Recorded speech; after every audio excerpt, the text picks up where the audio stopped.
Hi hello good morning सगळ्यांना. कशा आहात? सगळे ठीक आहेत ना?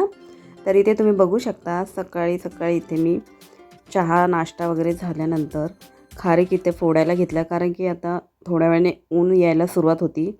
तर दिवसभर आपल्याला हे खारीक जे आहे उन्हात वाळवून घ्यायचे असतात.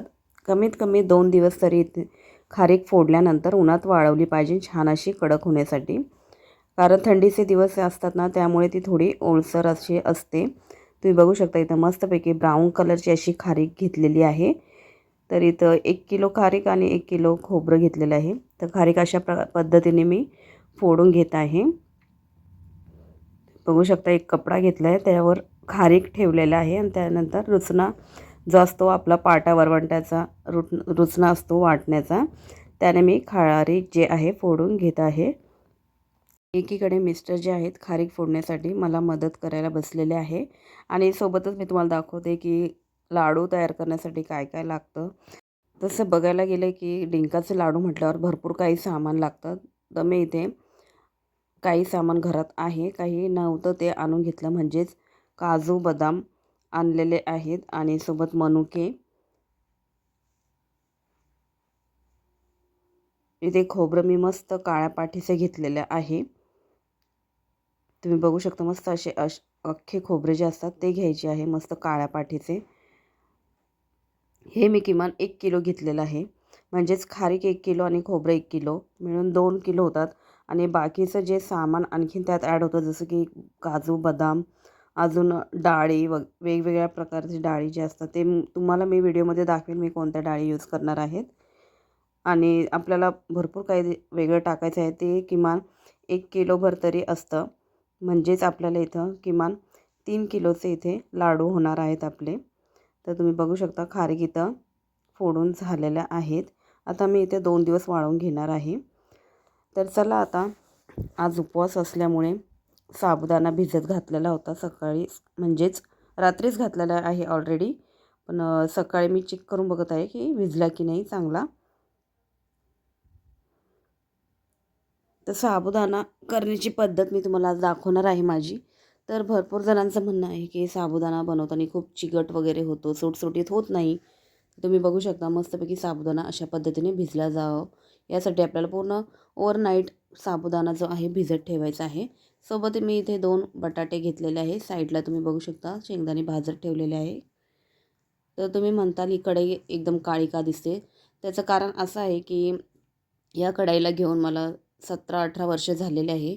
आणि त्यावेळी अण्णा लोकं जे यायचे दारावर, त्यांच्याकडून मी ही कढई घेतलेली होती. ज्यावेळी मी ही कढई घेतली तेव्हा ॲल्युमिनियमची कढई होती ही. पण त्यावरची जी पॉलिश असते ना, ती नंतर नंतर ना निघत चाललेली होती. म्हणजेच ती ओरिजिनल जर बघितली ना, ती लोखंडी कढई निघाली. त्यामुळे त्याचा कलर जो आहे तो, म्हणजे पॉलिश जे आहे ते हळूहळू निघत चाललेले आहे. त्यामुळे ती कढई अशी दिसत आहे. खरं म्हटलं तर लोखंडीच कढई आहे ती आणि अशा पद्धतीने अण्णा लोकांनी फसवलेलं आहे. तर आता ते अण्णा लोकं काही येत नाही इकडे. भरपूर वर्ष झाले काही येत नाही आहे. म्हणून अण्णा लोकांकडून कधीच वस्तू घेतल्या नाही पाहिजे. आपण चांगल्या हेतूने घेतो आणि असे फसवण्याचे कामं करतात. नंतर आणखीन एक कढई घेतलेली आहे ॲल्युमिनियमचीच. तर ती छोटीशी कढई तुम्ही बघितलं असेल, प्रत्येक व्हिडिओमध्ये मी कढईचा वापर करते, छोटीशी असते ती. ती घेतली होती मी. ती ओरिजिनल कढई आहे, कारण मी ती दुकानातून घेतलेली आहे. कारण एकदा दारावर घेतल्यानंतर फसल्यानंतर मी खूप चांगल्या विचाराने मग ती कढई जी आहे दुकानातूनच घेतलेली आहे. तर इथे 2 बटाट्याचे काप करून घेतलेले आहे, बारीक पातळ स्लाईजमध्ये कापलेले आहे. आणि जो शेंगदाण्याचा आहे तो कूट करून घेतलेला आहे. तेल संपलं होतं त्यामुळे कढईमध्ये तेल ओतलं. आणि तुम्ही म्हणशाल की मी तेलाची बॅग अशी का ठेवली, कारण त्यात तेल होतं त्यामुळे ते उभी करून ठेवली मी. अशा पद्धतीने कॅनमध्ये तेल गळतं त्यातलं राहिलेलं. तर इथं जे बटाट्याचे काप जे आहे ते आपल्याला तेलामध्ये हलके लाल ब्राऊन होईपर्यंत आपल्याला फ्राय करून घ्यायचं आहे. गॅस मिडियममध्ये ठेवायचा आहे, कारण बटाटे चांगल्या प्रकारे शिजल्या जाऊ आतपर्यंत. त्यामुळे मिडियम गॅस ठेवायचा आहे. आणि जो शेंगदाण्याचा कूट करून ठेवलेला आहे तो आपण साबुदाण्यामध्ये टाकून घेतलेला आहे. सोबतच चवीनुसार मीठसुद्धा घालायचं आहे. तर प्रत्येकाची साबुदाणा करण्याची पद्धत वेगवेगळी असते. माझी खूप सोपी आणि सिंपल पद्धत आहे, त्यामुळे मस्तपैकी साबुदाणा जो आहे छान असा सुटसुटीत रेडी होतो. तर इथं मी बटाटे फ्राय होईपर्यंत पूर्ण साबुदाणा आणि शेंगदाण्याचा कूट जो आहे आपण छान असं मिक्सअप करून घेऊयात. आणि मीठ आपण या स्टेजवर टाकायचं त्यामध्ये, म्हणजे छान असं मिक्स होऊन जातं. आता आपण बटाटे चेक करूयात. तर इथं छान असे बटाटे फ्राय झाले आहेत ब्राऊन मस्तपैकी, तुम्ही बघू शकता. तुम्हाला जर बटाटे असे प्रकारे नसेल आवडत तर तुम्ही बटाटे शिजवून सुद्धा घालू शकतात, ते सुद्धा खाण्यासाठी खूप छान टेस्टी लागतात. तर आता मी फ्राय केलेले बटाटे जे आहे ते पूर्ण काढून घेत आहेत.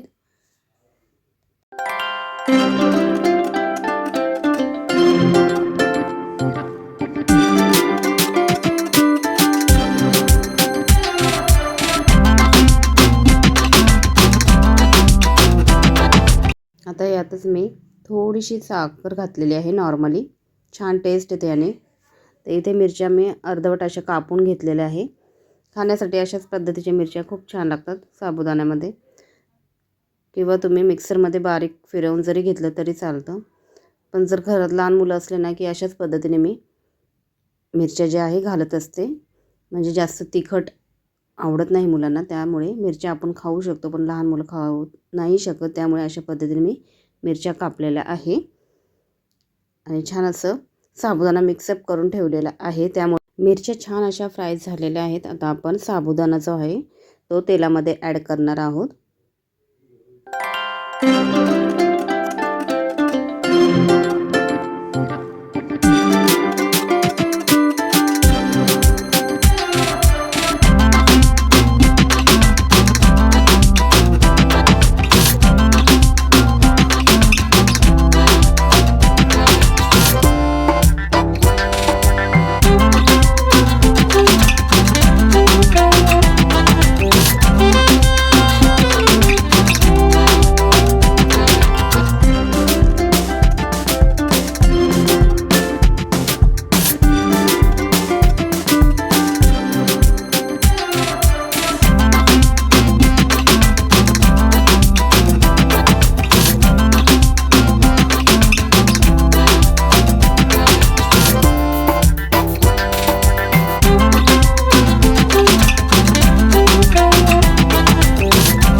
असा सुटसुटीत साबुदाणा रेडी झालेला आहे, तुम्ही बघू शकता.